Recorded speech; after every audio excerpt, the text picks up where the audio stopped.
దేవుడి మందిరంలో చేసే ప్రార్థనలు వ్యర్థంగా పోవద్దని కొన్ని విషయాలు ఎక్కువ కాదు, ఒక 3 మాటలు చెప్తాను. మనం ఏ విధంగా ఉంటున్నాం దేవుడి మందిరంలో, ఎలా ప్రార్థన చేస్తున్నాం, మన ప్రార్థనకు సమాధానం ఎందుకు రావట్లేదు. కొంతమంది భక్తులు ప్రార్థన చేశారు, వాళ్ళ ప్రార్థనకి ఎలా సమాధానం వచ్చిందనేది కూడా కొన్ని విషయాలు మనం అందరం కలిసి మాట్లాడుకుందాం. మరి ముఖ్యంగా ప్రార్థనకు సమాధానం వస్తుందంటే కన్నీటి ప్రార్థన ఇంకా ఎక్కువగా తొందరగా సమాధానం వస్తుందంట. కొంతమంది బైబిల్లోనూ కొంతమంది కన్నీటి ప్రార్థన చాలా మంది చేశారు, కొంతమంది ఒక ముగ్గురు గురించి మీకు చెప్తాను. అయితే కన్నీటి ప్రార్థన వ్యర్థంగా పోదంట. మనం కాచే కన్నీరు ఎప్పుడు కూడా వ్యర్థంగా పోదు. చాలా మంది భక్తులు కూడా మనం చూసాం కదా, అన్న కారుస్తుంది. చాలా మంది కన్నీటి ప్రార్థన చాలా మంది చేస్తారు. అయితే దావీదు కన్నీటి ప్రార్థన చేశారు. ఆయన కన్నీటి చేత ఆయన పొరుగు కొట్టుకొని పోయి ఉన్నదని మనం చదివి ఉన్నాం, చాలాసార్లు విని ఉన్నాం కూడా. అలాగే చాలా మంది భక్తులు ఉన్నారు, కానీ ఒక 2-3 మీకు చూపించాలని ఆశపడుతున్నాను. కన్నీటి ప్రార్థన చేస్తే ఏ విధంగా వాళ్ళ కుటుంబాలు కట్టుకున్నారో, వాళ్ళకున్న సమస్యలు ఏ విధంగా తీరాయో మనం కూడా అటువంటి ప్రార్థన చేయాలా. ఎందుకంటే కొంతమంది గురించి మనం వినాలి. మనకు కూడా ప్రార్థన రావాలంటే మనం ఇంటి దగ్గర ఉంటే ప్రార్థన రాదు కదా, దేవుడి మందిరంలోను వీళ్ళు కూడా దేవుడి సన్నిధిలో కనిపెట్టారంట కన్నీళ్లతో. వాళ్ళు కన్నీళ్ళు కార్చి, ఎక్కువ శాతం స్త్రీలకి ఎక్కువ కన్నీళ్ళు వస్తాయి, పురుషులకి కన్నీళ్ళు రావు. అంటే వాళ్ళకి దుఃఖం లేదని కాదు, బైబిల్ అయితే ఎక్కువ మంది పురుషులే కన్నీళ్ళు కార్చి ప్రార్థించినట్లు మనం చూస్తుంటాం, కానీ స్త్రీలే తక్కువ ఉంటారు. కానీ మనకైతే మన సంఘాల్లో అయితే ఎక్కువ స్త్రీలే కన్నీళ్ళు ఎక్కువ కారుస్తున్నారు. ఎక్కడైనా ఏ సంఘాల్లో అయినా స్త్రీలే ప్రార్థనలో ఏకేపిస్తారు. ఎక్కువ ప్రార్థనలు, ఉపవాస ప్రార్థనలో కానీ ఏ ప్రార్థనలో స్త్రీలే ఎక్కువగా ఏకేపిస్తారు. స్త్రీల ప్రార్థనలే ఎక్కువగా, కన్నీటి ప్రార్థనలు ఎక్కువగా స్త్రీలు చేస్తారు. అయితే మనకున్న సమస్యల నుండి మనం కన్నీళ్లు కారుస్తాము, మనకున్న బాధల నుంచి దేవుడు విడిపించేలాగా మనం కన్నీళ్లు కారుస్తాము. అలాగే మనలాగే ఇశ్రాయేల్ ప్రజలు కూడా ఐగుప్తులో కన్నీళ్లు కార్చి దేవుడికి మొరపెట్టారంట. అయితే చాలా అంటే వాళ్ళు బానిసల నుంచి దేవుడు విడిపించాలనే ఉద్దేశంతో కన్నీళ్లు కారుస్తూ మొరపెట్టారంట. దేవుడి సన్నిధిలో కన్నీళ్లు కార్చారంట. వాళ్ళని దేవుడు అలాగే విడిపించారు. వాళ్ళ దుఃఖములను చూసి మోసేతో మాట్లాడినప్పుడు వాళ్ళ వద్దకు వెళ్ళి వాళ్ళు విడిపించమని మోసేతో కూడా మాట్లాడటం కూడా జరుగుతుంది కదా. అయితే అది ఎక్కడుందంటే నిర్మూలకాండం 3వ అధ్యాయం 7వ వచనం ఒక్కసారి చదవండి అమ్మా. 3వ అధ్యాయం 7వ వచనం. వాళ్ళు కన్నీళ్లు కార్చి ఏ విధంగా దేవుడికి మొరపెట్టారో మనం అందరూ ఆ వచనంలో చూడొచ్చు. ఆ అధ్యాయం అంతా ఆ విధంగానే ఉంటది. వాళ్ళ బానిసత్వం నుంచి 7వ వచనం ఒకసారి చదవండి. మరియు యెహోవా ఇట్లనెను,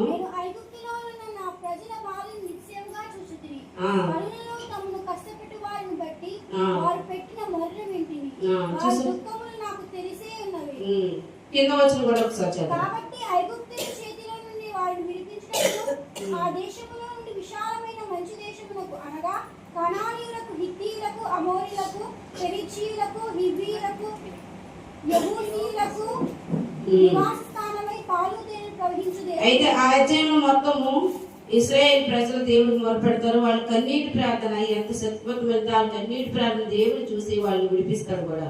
అయితే మనం కూడా మన మందిరానికి వస్తున్నాం, కానీ మనం హృదయపూర్వకంగా ఎక్కువ మన హృదయంలో బాధల్ని, మనకున్న కష్టాలు పెట్టి కాదు కన్నీళ్ళు. వాళ్ళు కూడా అలాగే వాళ్ళకున్న సమస్యల నుంచి విడిపించమని ఎక్కువ శాతం మనం ఆ విధంగానే కన్నీళ్ళు కారుస్తాం. మనకున్న సమస్యలు పెట్టి, మనకున్న బాధలు పెట్టి, మమ్మల్ని ఎలాగైనా విడిపించండి ప్రభు, మాకు మేలు చేయండి అని చాలా మనం ఎక్కువ కన్నీళ్ళు మన బాధలు పెట్టి మనం కారుస్తాం. అయితే అలాగే ఇంకొక విషయం చూసినట్లయితే అన్న గురించి మనందరికీ తెలిసిందే కదా. అయితే తన కన్నీళ్లు కార్చిన దేవుడి మందిరంలో చాలా కన్నీళ్లు కార్చి తన కుమారుని పొందుకుంది. ఆవిడ ఎంతో కన్నీళ్లు కార్చింది. ఎంత అంటే ఆవిడకి తెలియకుండా ఏడుస్తుంటే సేవకులు ఏరియా వచ్చి, అంటే ముద్రలే ఉన్నావా, తాగొచ్చావా దేవుడు మందిరానికి అన్నట్లు, అంటే అంత స్థితిలోకి వెళ్ళిపోయింది ఆవిడ కన్నీళ్లు ప్రార్థన చేస్తూ. ఆగర్ను చూస్తాం, ఆగర్ కూడా ఎడారి వెళ్ళినప్పుడు తన కుమారుడికి దాహం లేక నీళ్లు లేక ఎంతగానో కృంగిపోద్ది. ఆవిడ కూడా ఎంతగానో కన్నీళ్ళు విడిచి ప్రార్థన చేస్తుంది. అప్పుడు కూడా దేవుడు తనకు కూడా ఎంతగానో సహాయం చేస్తారు. అన్నాన్ని చూసినట్లయితే తన భర్త ఎంత ఓదార్చినప్పటికీ కూడా తన బిడ్డలు లేరని ఎంతో ఏడుస్తూ తన కన్నీళ్లు దేవుడి సన్నిధిలో కాచుతూ ఎంతగానో మొరపెట్టిందని, ఎంతగానో బాధపడిందని. 1 సమయంలో 1వ వచనం 10వ వచనం ఒకసారి చూడరా. బహు దుఃఖ కాంతురాలై వచ్చి యెహోవా సన్నిధిని ప్రార్థన చేయగా బహుగా ఏడ్చినాను. చూసావా, తన దుఃఖాన్ని బట్టి దేవుడు కూడా అంటే తన ఏడుపుని బట్టి దేవుడు కరిగిపోయి తన మనసును తనకి గర్భాలు దేవుడు ఇచ్చాడంట. మంచి ఎంత ఏడ్చిందో దేవుడు మందిరంలో కన్నీళ్లు కారుస్తూ ఎంతగా దుఃఖపడిందో అంతగా ఆవిడ ఆశీర్వాదం పొందుకుంది.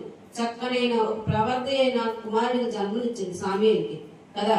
మన జీవితంలో కూడా మనకున్న బాధలు పెట్టి సమస్యలు పెట్టి మన కుటుంబంలో ఉన్న ఏదైనా కొత్త ఉంటే అది మన ప్రార్థన ద్వారా పోగొట్టుకోవాలి. ప్రార్థన ఎక్కువ చేయాలి, అందులో కన్నీటి ప్రార్థన చాలా ఎక్కువ చేయాలి.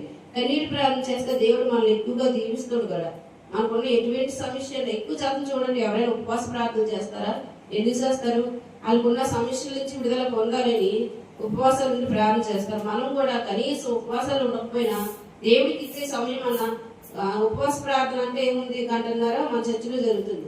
సండే అంటే 2:30 గంటలు. కనీసం దేవుడి సమయం దేవుడికి ఇచ్చిన వారు కన్నా మనం ఉంటే కొన్ని మన పద్ధతులు కొన్ని మార్చుకుంటే ఆటోమేటిక్గా దేవుడికి మనకి కరుణిస్తారు. ఎందుకంటే మనం నిర్లక్ష్యంగా ఉండి ఆయన సమయాన్ని మనం దొంగిలిస్తే మన పట్ల ఎటువంటి కార్యాలు చూడలేము.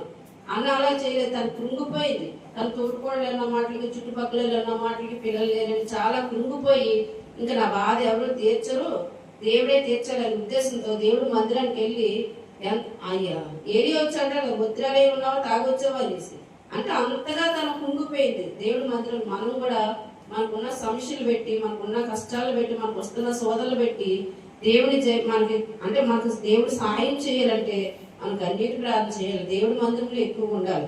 అలాగే ఇంకో వ్యక్తిని చూసినట్లయితే ఆరోగ్యం కావాలని దేవుడి కోసం అంటే దేవుడి సన్నిధిలో కన్నీళ్లు కాలుస్తారు. తన ఆయుష్ కూడా పొడిగించాడు దేవుడు. ఎవరు అది?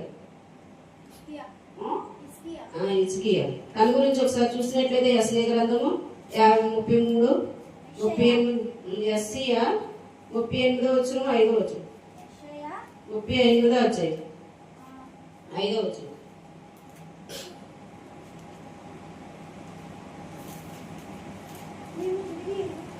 ఒకసారి చదవమ్మా. నీవు తిరిగి హిజ్కియా యొద్దకు పోయి అతనితో ఇట్లను, నీ పితడైన దావీదునకు దేవుడైన యెహోవాకు సెలవిచ్చుదేమనగా, నీవు కన్నీరు విడిచి చూచితిని, నీ ప్రార్థన నేను అంగీకరించి ఉన్నాను.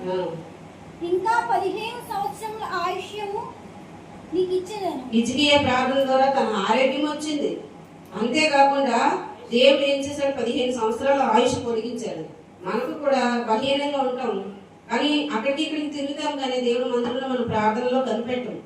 అంటే ప్రార్థన మన విశ్వాసంతో ఆయన విశ్వాసంతో చేసుకోలేదా, ఆయన నమ్మకంతో చేసుకోలేదు. దేవుడు ఎంతగానో కన్నీళ్లు విడిచి ఎంతగానో బతుకులాడుకుంటూ దేవుడి మందిరంలో కన్నీళ్లు విడిచి హిజ్కియా ప్రార్థించాడు. ప్రార్థిస్తే దేవుడు కరుణించాడు కదా. ఎందుకని మన కుటుంబ సభ్యులకు ఎవరికి బాగలేకపోయినా మనకి బాగలేకపోయినా ఎవరైనా సరే దేవుడి మందిరంలో మనము గడిపినట్లయితే దేవుడు మనల్ని ఎంతగానో దీవిస్తాడు.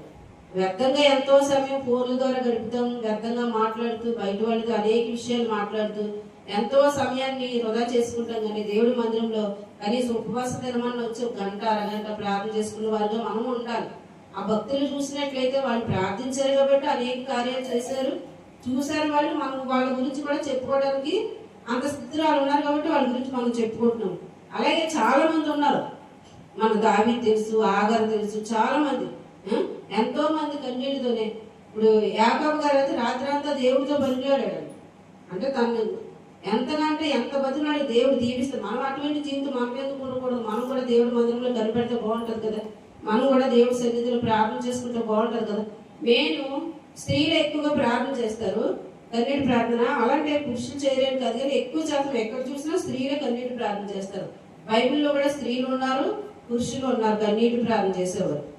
ఎక్కువ శాతం మగవాళ్ళు ఏడిస్తే ఏదోలా ఫీల్ అవుతారు, ఏడవకూడదు మేము. అలాగే కాదు, దేవుడి సన్నిధిలో ప్రతి ఒక్కరికి దేవుడు సన్నిధిలో కన్నీళ్లు కాల్చుకుని మొరపెట్టవలసింది. మనకున్న బాధ నుంచి, మనకున్న సమస్యల నుంచి, భయంకరమైన దినాల్లో ఉన్నాం కాబట్టి దేవుడు ఎట్టి చుట్టాలుగా ఉండాలంటే దేవుడి మందిరంలో మనం కన్నీళ్లు కార్చాలి. కన్నీళ్ళు ఊరికినే రావండి, మన హృదయము దేవుడిలో అంటుగట్టు ఉంటేనే వస్తాయి కన్నీళ్ళు అన్నాను.